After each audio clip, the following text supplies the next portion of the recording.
Tryna say I'm only enemy. Got a code with my dogs, can get in between. I can give them life, no more energy. Amen. Amen. The series of the first round. If you scroll through any social media and you see a post about the NBA playoffs, there's a 90% chance it's about this series. We got the Lakers and the Timberwolves.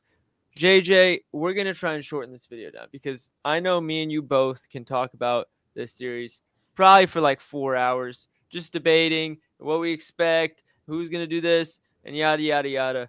We're going to try and keep this short and sweet. But before I get into that, how are you feeling about this series? It's an infinite amount of possibilities. So it's gonna be very fun to go throughout this series. I think both coaches are gonna be adjusting game by game basis, and it's probably gonna make it tricky betting wise, but it's gonna make it really fun as a viewer. Oh yeah. If you're a basketball fan, you're gonna love this series. It's about as great of a 3-6 matchup as you could ask for. We got LeBron and Luka. We got the young and upcoming Anthony Edwards. We got the Rudy Gobert narrative against Luka Doncic. We got JJ Redick. What more can you ask for? So let's get ourselves started, shall we? We'll start things off with Anthony Edwards, the player that made the most threes in the NBA this season, going against a Lakers team that I'm personally expecting them to blitz the hell out of him. Yep. And in terms of what's going to happen around that, we'll get into it. But I think getting that sort of defensive attention in the playoffs last year is the whole reason he made it such an emphasis this offseason to add his three-point game and boost it up and get his volume up. And Chris Finch is also, he loves the three ball. So I think that was also a point of emphasis from him as the coach. It makes it a lot harder to blitz a player when they can just step back before the help comes and hit a three over the blitz. It doesn't disrupt the offense as much if the guy you want shooting the ball is shooting the ball anyways, getting a shot that he shoots at a 40% clip for 3 points. So I guess the question for me is, one, do we expect JJ Redick to keep doing that? Two, if Anthony Edwards is hitting his shots, do they go off of that or do they live and die by just blitzing it? Like I said earlier, I think it's gonna be a game by game basis. If he has the hot hand, they'll probably switch it up. And Redick always has like 6 different game plans going into any sort of game. So I think they will start off blitzing him. We'll see how he does. I know he has improved facing a blitz, but he did struggle against it a lot last year in the playoffs. So I think that'll be the first point of emphasis. And then with the shooters around him, DiVincenzo looks to be coming off the bench again with Mike Conley starting. And, I think that's something they'll probably have to eventually switch. I think DiVincenzo should be out there with the starters. I think they need his shooting ability, especially when he gets hot. He gets hot. But Oh, yeah. he's been struggling a little bit too with his shot. Just a little bit. But, I think he just needs the reps. He needs that confidence to get going. And outside of that, when Mike Conley is in the game, he has to be that guy to just manage the whole team. Kind of like what Fred VanVleet does with the Rockets. You need that vocal leader on the court, and he has to be that guy. No, I agree. And I think one thing that I noticed when I was watching the film, I'm not sure if this was specific to Rui defending him or if this is just how the Lakers as a whole was defending him. I can go back and look. But instead of just blitzing him at the level a lot of times, if he was ever in an ISO situation, what Rui would do is Rui would get on his hip, keep him out of the middle, and force him to drive baseline, something we see the Warriors defense do a lot of, and then have somebody show help and contest the block, basically saying, hey, you're going to either have to go through me and finish at the rim for a very difficult finish, or you're going to have to pull up in the mid-range with the guy on your left hip. Neither of those shots are efficient shots. What I do think is nice for Anthony Edwards is he does have that bank shot in his repertoire. So that's something where I think we could see it come up. But those are really the two ways I expect them to defend Ant, especially since they've gotten Luka. That's what the Lakers have been doing is the Lakers know teams want to get Luka in the action. If they can get him switched on to the primary scorer on the team, in this case it would be Anthony Edwards. So what the Lakers have just committed to doing is just saying, hey, we're not going to switch. We're just going to blitz you and force it out of your hands and basically play 4v or 3v4 defense, but they funnel it to the worst shooter. So like if versus the Knicks, it's a Josh Hart. In this case, it's probably going to be a Jaden McDaniels, maybe a Mike Conley, depending on how well McDaniels is playing. But that's what I do expect them to do. With Anthony Edwards not being as high of a pick and roll usage guard like a Trae Young or like a Luka Doncic or a Shea, we'll see how much they can get into those defensive schemes and if they do, if it works. But I think they're going to try and blitz Anthony Edwards. I don't know how effective it's going to be unless they give Vanderbilt big minutes, which I don't think they will because you're basically playing 4 guys on offense when you do that. Yeah. So I think they're going to go to their quote unquote death lineup, their small ball lineup, which I think it depends on what Minnesota wants to do. So the Lakers, they'll have LeBron, Luka, Rui, DFS, and Austin Reeves. And with that, like you could really space the floor out, but it is going to give up a lot of rebounds and probably scoring in the paint from someone like Rudy Gobert. I think when they do throw that out there, Rudy Gobert has to be ready to be aggressive and score. But he should be able to get a lot of rebounding chances here as well. Now, I think not Rudy. I was going to say Randall might have to be the X factor in this one because I do think we'll talk about Rudy Gobert in a minute because that's another thing we could talk about an hour about Rudy Gobert in this matchup. Having that chess match between him and the small ball lineup or Jackson Hayes is going to be an interesting thing to see between the coaches. But I do think, one, Randall defending LeBron, and 2, Randall's role as one of the stronger guys in the lineup, if they do go small and take Rudy off, is going to be a very big deciding factor in this series. Obviously, it was Karl-Anthony Towns in this role last year. As much as Karl-Anthony Towns is a big, he's not a big, tough, strong big that you don't want to drive in against. Like you're fine if Karl-Anthony Towns is the strongest defender on the floor.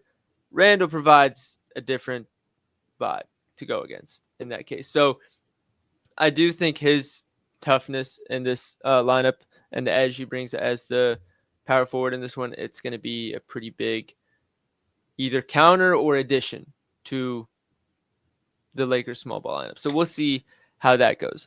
What I do want to touch on, I guess it's a good segue to get into Rudy Gobert and what's going to happen with him. A lot of people think Rudy Gobert can't play in a small ball lineup. They think Luka Doncic is Rudy Gobert's daddy. Call it what you want. Rudy Gobert's fine. Like let's be real. If Luka didn't hit that one shot where they weren't supposed to switch anyways in that playoff series last year, nobody would. I won't say nobody. People wouldn't be calling him as much of a liability as they are coming into this lineup. The reality is Jackson Hayes is more of a liability in this situation than Rudy Gobert is. Jackson Hayes might not have true reason to be on the court in this matchup. JJ already talked about the death ball lineup being with Jackson Hayes off the court. When Jackson Hayes is on the court, he's not bigger than Rudy. He's not stronger than Rudy. I'm not confident in saying he's quicker than Rudy. He can jump higher than Rudy. But if Rudy's grabbing all the rebounds, who really gives a shit? Give him a couple alley-oops, that's fine. It's still going to be Rudy Gobert winning that matchup if they both share the court together. So Rudy Gobert's a better defender. I won't say they're neither of them really offer much on offense. So I think Rudy space the floor if you're gonna have if it's between Jackson Hayes and having DFS at the 5, you might as well space the floor. You're gonna give up rebounds anyways. Yeah, and the Timberwolves are better when Gobert's on the floor. If you look at their best 2-man lineups, like their best duos, most of their better ones are Ant and Rudy, Mike Conley and Rudy, Dante DiVincenzo and Rudy. Rudy's involved in a lot of these best lineups, for the Timberwolves. So he's clearly important. You want him on the court. You want to find a way to get him on the court. And it's not like this is first season with the Timberwolves. Like we've seen, this is what, the 3rd, 4th season with him? I've lost track. They've been around the block. They've faced plenty of small ball lineups with Rudy on the floor. I'm sure they've figured out what to do about it. Hell, they made it to the Western Conference Finals last year with Rudy. I'm sure they saw small ball lineups. And if it worked, they probably would have saw it a lot more. But, I mean, they figured it out, and that's why Rudy kept staying on the court. Luka Doncic will be Luka Doncic. Just because Luka Doncic goes and gets 35 points and 8 assists doesn't mean Rudy Gobert is the problem. Luka Doncic is probably doing that no matter who the center is. Nope. I'm not even a big Rudy Gobert guy. I don't like him that much, but we just need to get our story straight. I think it's so easy for people to just pick on something that they didn't really look into because they heard some other person say it, and it just dominoes. But I think this whole Rudy Gobert thing, I don't think is as much of a big deal as everybody else thinks it does. Yeah, if you watch the film, he's improved significantly over the years in his isolation defense. So you have to give him his credit. Like, bro, who's defending Luka? Jaden McDaniels is getting cooked by Luka on an island. We're gonna criticize Rudy? Come on now. I don't get it. Yeah. And like LeBron, he's not exactly the ones asking for the switch. If it's Austin Reeves and not Luka, if Austin Reeves the one that's cooking Rudy, that's fine. As long as it's not Luka, I'm fine with that. Yeah. So yeah, let's all this Rudy Gobert liability shit, and it's the reason that the Lakers are gonna win. Get that out of the way. So I'm going to cut myself short. Otherwise, I can go for a very long time about that. Next thing I want to talk about is the Conley and DiVincenzo dynamic, which you already brought up a little bit, because one thing I like to do, or one thing I've noticed with Conley as a defender, is he's aware that he's the smallest guy on the floor more often than not. So he doesn't care to play help defense because he knows he's probably not making as much of a difference. He doesn't really care if his guy comes and sets a screen as a guard-to-guard screen because he knows he's probably not getting in the way of some guy running downhill. So he just denies the ball for whoever he's defending. If it's a slip screen, he's slipping with his guy. He's not even going to try and stunt the ball. If there's a guy driving and he's the strong side defender, good luck. You're not getting any help from him. So whoever Conley is defending, as long as it's an off-ball player, they usually see a very stark decline in shooting usage. I think that'll be Austin Reeves in this one, but then that becomes the weight of, is Conley going to see 30 minutes, or is DiVincenzo going to take it? Or is DiVincenzo going to take Jaden McDaniels minutes? Or do they really go small and take Randall out, or put Randall at the 5, take Gobert out instead of putting Naz Reid, they put DiVincenzo? There's a million ways that they could go about putting DiVincenzo in. And I think the success of Austin Reeves is going to be fairly dependent on how many minutes Conley plays. Yeah, and it's going to be very tough to hide Conley in whichever way you spin it. No matter what scenario you have him in, it's going to be very hard because you have 3 very good ball handlers. He's going to have to end up switching. They're going to be matchup hunting a lot. And, Luka loves the matchup hunt. LeBron's going to do the same thing. AR would do it too. It's going to be hard for him to stay on the court here if he's not hitting shots offensively. And speaking of matchup hunting, Chris Finch, normally the Timberwolves are not known for doubling guys and blitzing them. Chris Finch always blitzes Luka. Always. And we see Gobert's rebounds go down kind of as a result of that, because instead of playing in a drop like he usually is, now he's blitzing up at the level. He's at the three-point line. Somebody else has got a rebound. But what that also means is somebody else is open when Luka gets doubled. Who is it? Do they force it to a guy like Rudy or DFS, or is it purely just going to be, does LeBron and Luka do what Steph and LeBron did in the Olympics, and they run their pick and roll together, and you got to pick your poison between the two of them? I think it's going to be a little bit of both for game one. I think they're going to get a feel for what they like more, what's working more effectively. So it's real tough to say right now, especially because Luka hasn't played a game with LeBron versus Minnesota with both teams, like just everyone healthy in general, especially. So it's tough to say. Yeah, I think that's going to be, if there's ever anything that's going to showcase the troubles or the lack of synchronous and the Lakers putting their team together with Luka only 2 months before the playoffs, it'll be that. Because once the guy gets blitzed, obviously everybody else got to be on the same page. You got to move the ball quick. Otherwise, you lose any advantage you get out of passing out of a double team. If they get it right, they're in a great spot.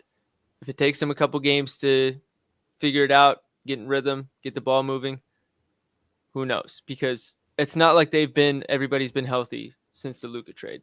Yeah, Luka, the first 3 weeks wasn't entirely healthy. LeBron missed a couple weeks. Austin Reeves is taking some games off here and there. So I'm not entirely confident that the Lakers are just buzzing on all cylinders, no problem for 6 or 7 games, and everything goes to plan. yeah, because that February 27th matchup, like the Lakers were pretty much healthy, but it was Minnesota that was hurt. They didn't have Rudy Gobert and they didn't have Julius Randle.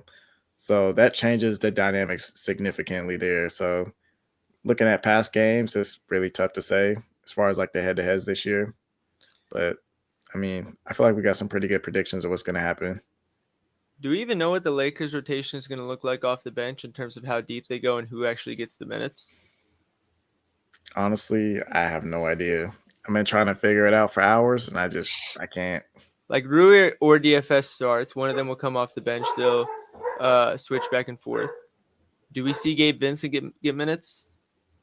I think if they need a spark with 3-point shooting, probably. Does Dalton Connect get minutes?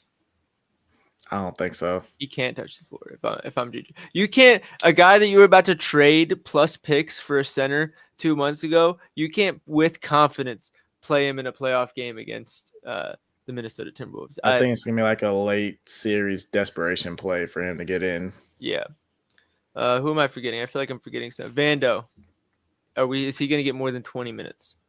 More than 20, probably not. I'd say 15 to 20 range, probably. Yeah. Like 20 would be the cap. So we're at 6 for sure. Maybe 7 or definitely 7 with Vando and maybe 8 with Vincent. Yeah. With an old man, 40-year-old LeBron James asking him to play 40 minutes. We'll see how that goes. Yeah. I think the Minnesota side is pretty straightforward in terms of who's getting minutes off the bench. It's going to be DiVincenzo. It's going to be Naz Reid. He's probably the 2 of the best 6 and 7 guys you could ask for coming off the bench for a playoff team. Nickeil Alexander-Walker. And then if they get desperate with some Luka defending, it might be Jalen Clark in spots in the non-Jaden McDaniels minutes, but that's as far as I'd go. I don't think anybody else in minutes. I'm trying to think if there's anything else we need to go over from a game plan perspective. I think that's it. All right, let's get into some picks then. And for our picks, we're going to start off with a player prop. And we're going with Luka Doncic to lead the series in assists. Plus 150 is absolutely criminal. Some books have this price as high as minus 150. We got this on Bet365. FanDuel has it at minus 120. I think I would play it there. A little lighter. We're playing 3/4 of a unit. But we talked about how he's going to get blitzed. We know he's Luka Doncic and he's going to have crazy usage. We know he's going to have crazy minutes. Really, the only threats to this prop are LeBron James and Anthony Edwards. However, I think as long as Luka Doncic is getting blitzed, I like him over LeBron in this one. And Anthony Edwards is just not somebody I'd rely on to get 10, 15 assists in a game. Luka can go and get us 20 in a game if it really gets tight. So go give me Luka for most assists in the series. As far as some of the other props or picks that you guys would like to hear, obviously people want to know who's winning the series. Me and JJ are a little split there. JJ likes the Lakers. I can't back a team with no center against a team that has as much length as the Timberwolves do with Gobert, Randall, and Naz Reid. And plus JJ Redick, first time coach in the playoffs. I think teams match up close enough. It's hard to bet against Luka Doncic. I'll admit, I could look like an idiot. But the Lakers don't have a center. When the trade happened, I said it would catch up to them. Obviously, they made it this far without it. Tip the cap to them. But we know the real basketball starts in the playoffs. So if that take is ever going to be right, and I wanted to stand by it, this is the time to do it. So I'm taking the Lakers. I'm taking the Timberwolves. JJ's taking the Lakers. We're on opposite sides of that. Again, maybe another potential side bet, but we'll see. And as far as other props, I mean, the only other options are most points, most threes, most rebounds.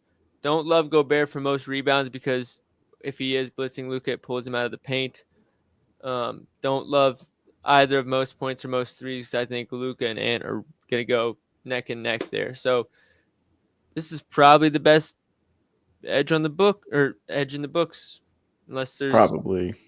If they had other props, like last year they had props where you could bet over under average assists per game or something, we would have had a lot of those. Like I'm gonna be Yeah. on me and JJ had probably 7-8 props that we could have kept our eye out for.